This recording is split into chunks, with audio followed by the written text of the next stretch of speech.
బీహార్లో రాజశేఖర రెడ్డి గారు. కానీ జగన్మోహన్ రెడ్డి గారు ముఖ్యమంత్రి అయితే కనీసం మంత్రులకు ఎమ్మెల్యేలకైనా అపాయింట్మెంట్ ఉందా? ఇచ్చాడా? ఇక మీకేమిస్తాడన్నా? మీకేమిస్తాడు? చిప్ప. మీకేమిస్తాడు? చిప్ప. ఏం మిగిలింది? 5 సంవత్సరాలు ముఖ్యమంత్రిగా ఉన్నారు జగన్మోహన్ రెడ్డి గారు. అంతకుముందు 5 సంవత్సరాలు చంద్రబాబు గారు ముఖ్యమంత్రిగా ఉన్నారు. ఏమైనా అభివృద్ధి చెందిందా? రంది కొట్టుకోరు. ఒక్క అడుగైనా ముందుకు వేసిందా? ఈ రోజు వరకు నీళ్లు లేవు. ఈ రోజు వరకు కనీసం తాగడానికే ఇబ్బందిగా ఉంది. ఈ రోజు వరకు పంట పండిస్తే మద్దతు ధర వస్తుంది అన్న గ్యారంటీ లేదు. మరి ఎందుకేయాలన్నా ఈ తెలుగుదేశం పార్టీకి, ఈ వైసీపీకి ఓట్లు? ప్రజల పక్షాన ఎవరున్నారు? ప్రత్యేక హోదా మన రాష్ట్రానికి ఊపిరి లాంటిది. ప్రత్యేక హోదా మనకు వస్తే ఒక్కొక్క నియోజకవర్గంలో 100 కొత్త పరిశ్రమలు వస్తాయి. 100 కొత్త పరిశ్రమలు వస్తే మన బిడ్డలకు ఎన్ని ఉద్యోగాలు వస్తాయి, ఎంత అభివృద్ధి జరుగుతుంది. కానీ 5 సంవత్సరాలు ముఖ్యమంత్రిగా చంద్రబాబు గారు ఉన్నారు. 5 సంవత్సరాలు ముఖ్యమంత్రిగా ఇప్పుడు జగన్మోహన్ రెడ్డి గారు ఉన్నారు. ఒక్కరంటే ఒక్కరైనా ముఖ్యమంత్రులుగా ఒక్క నిజమైన ఉద్యమమైనా చేశారా ప్రత్యేక హోదా కోసం? బీజేపీ మనకు 10 సంవత్సరాల నుంచి వెన్నుపోటు పొడుస్తూనే ఉన్నా అదే బీజేపీ పార్టీ కొంగు పట్టుకుని తిరిగారే. అదే బీజేపీ పార్టీకి గులాంగిరి చేశారే.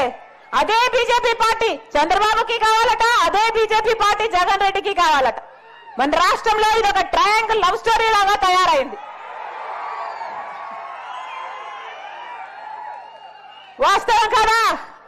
అందుకే చెప్తున్నాం, వీళ్ళిద్దరిలో ఎవరికి ఓటేసినా, చంద్రబాబుకు ఓటేసినా, జగన్మోహన్ రెడ్డికి ఓటేసినా అది బీజేపీకే పోతుంది. బీజేపీ మాత్రం మనకు ఒక్క వాగ్దానం కూడా నిలబెట్టుకోదు. మనకు రాజధాని ఇవ్వదు, మనకు పోలవరం ఇవ్వదు, మనకు ప్రత్యేక హోదా ఇవ్వదు. వీళ్ళల్లో ఎవరికి ఓటేసినా మీ ఓటు డ్రైనేజీలో వేసినట్టే.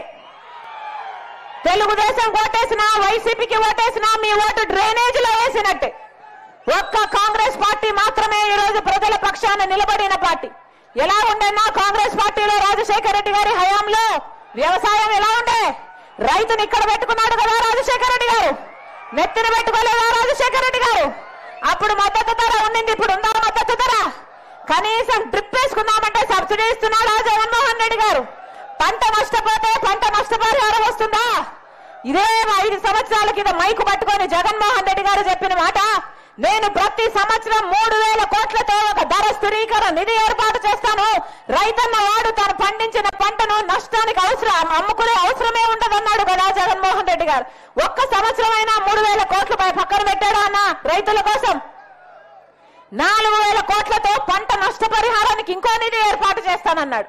ఒక్క సంవత్సరమైనా 4,000 కోట్లు పక్కన పెట్టాడన్నా జగన్మోహన్ రెడ్డి గారు? వీళ్ళ రాజశేఖర రెడ్డి గారి వారసులు, వీళ్ళ రాజశేఖర రెడ్డి గారి ఆశయాలను నిలబెట్టేది. రాజశేఖర రెడ్డి గారు మాటిస్తే మాట తప్పడు, మడమ తిప్పడు. అలాంటిది జగన్మోహన్ రెడ్డి గారు ఒక్క మాట అయినా నిలబెట్టుకున్నాడా? జాబ్ క్యాలెండర్ సంక్రాంతి వచ్చినప్పుడల్లా జాబ్ క్యాలెండర్ ఇస్తారన్నాడే, వచ్చిందా? 5 సార్లు 5 సంక్రాంతులు వచ్చాయి పోయాయి, జాబ్ క్యాలెండర్ మాత్రం రాలేదు. 2,30,000 ఉద్యోగాలు ఖాళీగా ఉన్నాయి. 5 ఏళ్లలో అప్పుడే పూర్తి చేస్తానన్నాడు 6 నెలల్లోనే. 5 ఏళ్లు గడిచింది, ఇప్పటికీ అలాగే 2,25,000 ఉద్యోగాలు ఇప్పటికీ ఖాళీగా ఉన్నాయి. మరి 5 సంవత్సరాలు ఏం చేసినట్టు? గుడ్డి గుర్రాలకు పళ్ళు తోమినట్ట? గాడిదలు కాసినట్ట? ఏం చేసినట్టన్నా? ఎందుకేయాలి వీళ్ళకు ఓట్లు? 23,000